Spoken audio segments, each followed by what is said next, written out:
Good morning, YouTube. Good morning. So, I've just woke up, and whilst I was making some breakfast, I was listening to Tom Aspinall's dad, Andy Aspinall, and he was talking about Tom Aspinall's eye, and I started looking for his channel and seeing that he went to hospital afterwards, and when the doctors were saying he was glad the fight got stopped, and his eyes were still knackered. And I carried on flicking through, and I was watching some UFC news. I was listening to some of the pundits and some of the former UFC fighters, and the way they were talking about Tom, saying that he quit, that he should have carried on, that, we've been poked in the eye and we've carried on, and this, that, the other. And I'm thinking, what are these talking about? Tom clearly couldn't see. It's not like he did a Brett May. When you're watching a fight, when someone's full of shit and when someone's not. And when I was watching that Tom Aspinall fight and he got poked in the eye, that kid could clearly not see. He's the heavyweight world champion.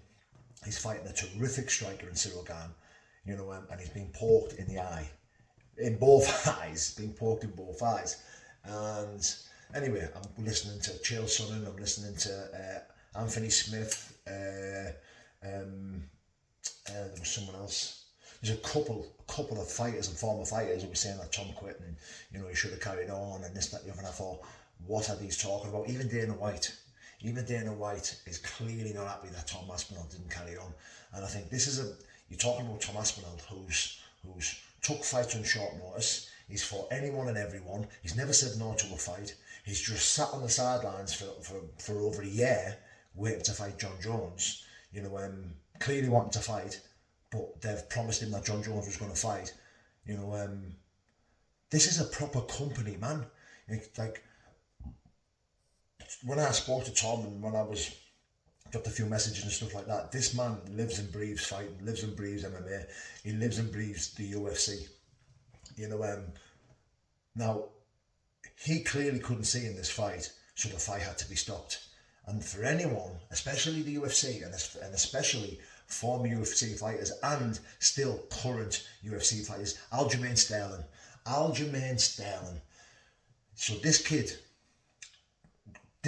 took a knee while he was on the floor off Peter Yan, and it skimmed his head, and he rolled around and play acted and acted hurt so he could get that championship belt. And when he got the belt, he went out partying afterwards like he was the UFC champ. Now go type in Aljamain Sterling versus Peter Yan and watch that kid roll around, pretend to be hurt to win the championship belt. He is saying that Tom Aspinall wasn't as hurt as what he was playing out to be. I thought, who are you? I thought, anyway, I was getting really pissed off this morning watching all these videos, and I'm thinking, what the goes back to the Tom Aspinall channel and watches the latest video, which got posted yesterday, around Andy Aspinall, which is Tom Aspinall's dad talking, and he still can't see in his eye. One of his eyes he's only seeing grey, and the other eye's got 40% sight. What does this tell you? Today he still can't see. He's still having eye problems. It's absolutely mental. It's absolutely crazy that the fact that this, and I'm flicking through Facebook, I'm flicking through Instagram, and I'm seeing ESPN, UFC channels, giving him stick. But we knew, listen, if Tom Aspinall was fighting Cyril Gane, and if he never got him out of there quicker than what John Jones did, he was going to get stick. People were going to be coming at him from all angles. That was a given. All the John Jones fans were going to be out on the Tom Aspinall, telling us that John Jones would beat him and this, that, well, listen, a fight's a fight. Look what Volkov. So Tom Aspinall fought Volkov, the big lanky heavyweight who looks like Paddy Pimblett, and absolutely destroyed him. Destroyed him in a minute or two. Took his head off, took him down, dropped him, smashed him up, twisted him up, bam. Easy, one of Tom's easiest fights ever. Volkov beat Cyril Gane last fight. Cyril Gane got the decision, but Volkov beat him. Even Dana White said Volkov beat him. How the judges give Cyril Gane that fight, the win against Volkov, is beyond me. So, when you compare fights like this and you think, right, well, Tom should steamroll him, It's not the case. That's not how fighting works. You know, each fight is different. Styles make fights. You know, Tom likes to think himself, even though Tom is a black belt, is a black belt grappler, is a black belt in jiu-jitsu, he's still a striker. That's what he is. You know, he's an all-round fighter, but he's a striker.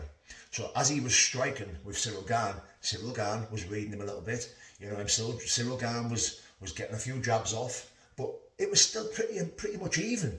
You know, it wasn't like Cyril Gane was absolutely battering Tom Aspinall. It was a pretty even fight. You know, it was the first round. I'm listening to some of these dumb twats, and I'm thinking, what are you watching?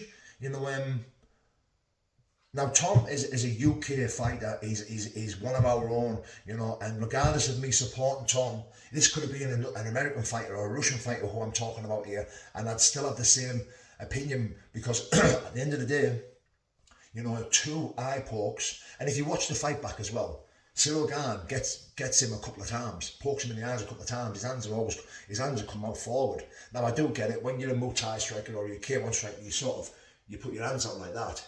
You know, when you've got big gloves on and you're fighting Muay Thai and you're fighting K1, even boxing, when you're moving back, you put your hand out.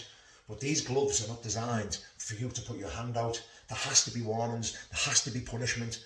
You know, when fighters are doing it more than once, they have to be punished or penalised. They have to be. They can't just keep getting away with it. You know, I think Cyril Gane got warned twice. Close your hand, close your hand. You know, even when Tom went to take him down, Cyril Gane put his hand in his face. You know, so no wonder he didn't get the takedown. You know, oh God, you know, I'm listening to it and I'm thinking, what a load of shit. What a load of shit. But anyway, Tom Aspinall has still got damage in his eye. Tom Aspinall's eyes are still damaged. One of them's he can only see grey, and the other one he's got 40 to 50% vision in his eyes. So I just think, what the fuck? Do you know, it's serious, isn't it? It's serious. You know, when we're talking about eye pokes in UFC, there's never ever been a fight. There's never been a DQ for eye pokes. There's only ever been no contests. No one has ever been disqualified for an eye poke. No one. So this tells me that the UFC, you know, are getting something wrong when it comes to these eye pokes. With these, you know, there's been disqualifications for illegal shots. There's been disqualifications and points took off for groin shots. You know, grabbing the fence, there's been disqualifications. Fingers in the gloves, there's been, you know, penalising, people getting penalised and people getting fights cancelled because they're grabbing the cages or they're doing something dirty. You know, for an eye poke, there has never been a disqualification for eye pokes. I think something needs to change. I think something needs to change in this UFC. I don't know what it is, but something drastically needs to change. But anyway, there's my 10 pence worth on it. God bless.